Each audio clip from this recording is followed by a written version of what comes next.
eksklusif tentang MU. Pertanyaannya adalah, gimana nasib MU musim ini? Baik, selamat datang di channel KB1 bersama saya Kardi Baik, dan kali ini kita akan berada di program Kandang Lawan, yang artinya kita akan membahas tim di luar Liverpool. Sebenarnya judul episode kali ini tuh terinspirasi dari dua match yang sudah kita saksikan bersama-sama teman-teman. Mungkin ini ada yang menonton adalah supporter MU. Ketika MU menang di kandang menghadapi Wolves, itu sudah seharusnya 3 poin mereka dapatkan. Namun di tengah 3 poin itu sebenarnya ada pertanyaan, kenapa MU tidak bermain dengan menggigit?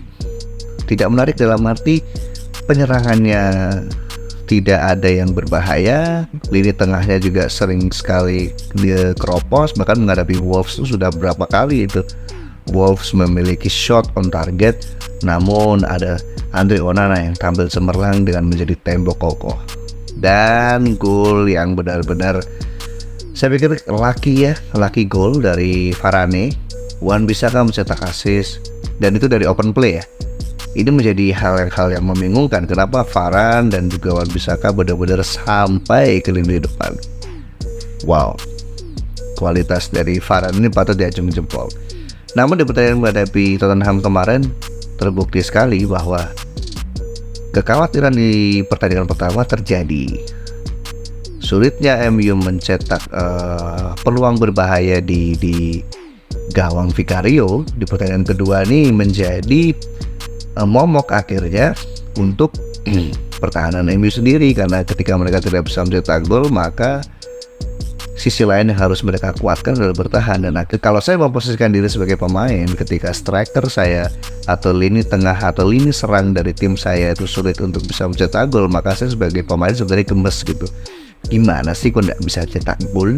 Apa sebenarnya yang terjadi di lini depan? Maka sebenarnya wajar aja ketika lini belakang merasakan itu, gemas, dan juga akhirnya bertahan terus menerus. Jika dianalisis sebenarnya bisa banyak hal yang kita bahas, tapi tanda-tandanya bahwa nasib MU musim ini bisa dipertanyakan itu ada beberapa hal. Yang pertama adalah keberadaan Harry Maguire. Saya pernah mengatakan hal ini kepada beberapa teman-teman. Ketika musim ini Harry Maguire tidak cabut atau tidak pindah ke tim lain, maka ada yang salah di internalnya Manchester United. Apa yang salah sebenarnya? Oh, kalau kita bicara Maguire sebenarnya no hard feeling ya, bukan bermaksud apa-apa nih. Tapi sebenarnya poinnya di sini. Ketika seorang pemain yang seharusnya udahlah cabut aja gitu, tapi tetap bertahan akhirnya karena adanya proses transfer yang gagal, ini menjadi pertanyaan sebenarnya. Ada apa dengan Maguire? Ada apa dengan MU? Lalu bagaimana sebenarnya hubungan MU dan Maguire? Atau bagaimana sih cara internal manajemennya MU ini menyikapi pemain-pemain seperti Maguire yang memang sebenarnya secara performa sudah tidak perform? Jangan lupa, sebelum Harry Maguire sudah ada sebenarnya korbannya, pemain-pemain yang sebenarnya sudah tidak perform lagi, sudah sebenarnya tidak terlalu dipakai, tidak terlalu dibutuhkan oleh tim MU, tapi masih bertahan dan digaji. Phil Jones. Lalu tanda-tanda yang lain apa? Pemain MU masih bingung menjalankan sistem. Ada apa sebenarnya? Apakah Ten Hag ini memang belum menemukan formula yang tepat, atau komposisi pemain yang tepat, atau memang ada sesuatu yang tidak jalan di sini? Kalau kita lihat sebenarnya perjalanan MU dari musim lalu ya, saat Ten Hag datang itu kan sebenarnya memberikan harapan ya. Walaupun ya di klasemen naik turun, tapi akhirnya pun kan membuahkan satu tiket ke Liga Champions dan juga kemenangan di ada dapat piala lah dari di asuhannya Ten Hag gitu. Itu kan sebenarnya memberikan harapan. Namun dua laga yang sudah dijalani MU sebenarnya menunjukkan hal yang berkebalikan dari itu, dan menunjukkan sebuah pertanyaan besar. Ada apa dengan strategi yang ingin dijalankan oleh Ten Hag sebenarnya? Apakah strateginya ini memang belum dapat dipahami oleh para pemain, tapi sebenarnya para pemain yang ada pun sebenarnya ini skuad yang musim lalu sudah ada gitu.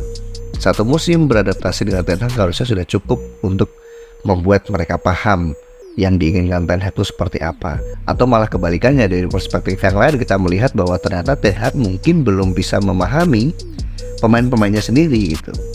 Kalau kita mau melakukan judgement kepada MU dari 2 laga, saya pikir masih terlalu dini. Tapi untuk merasakan khawatir sudah bisa. Terbukti dengan kekalahan kemarin, dan itu pun buah dari kekhawatiran di match pertama walaupun menang, dan kekhawatiran terjadi di match kedua. Kita bisa menunggu di match ketiga nanti menghadapi tim yang seharusnya juga bisa mereka kalahkan, Nottingham Forest kalau tidak salah. Saya juga sebagai penikmat sepak bola pun juga menantikan sebenarnya bagaimana permainan Højlund nanti ketika dia sudah bisa bermain lagi di dalam starting 11-nya Ten Hag gitu.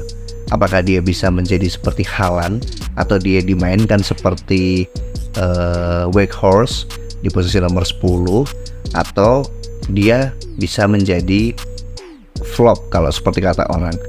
Maka ini patut sekali disaksikan. Kalau dia main dan ternyata gacor, ya berarti Højlund adalah jawabannya.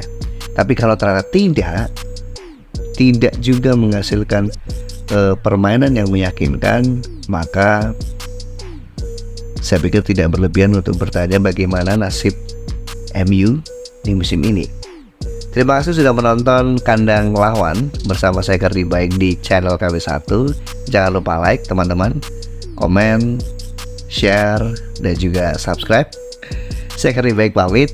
Salam KB1.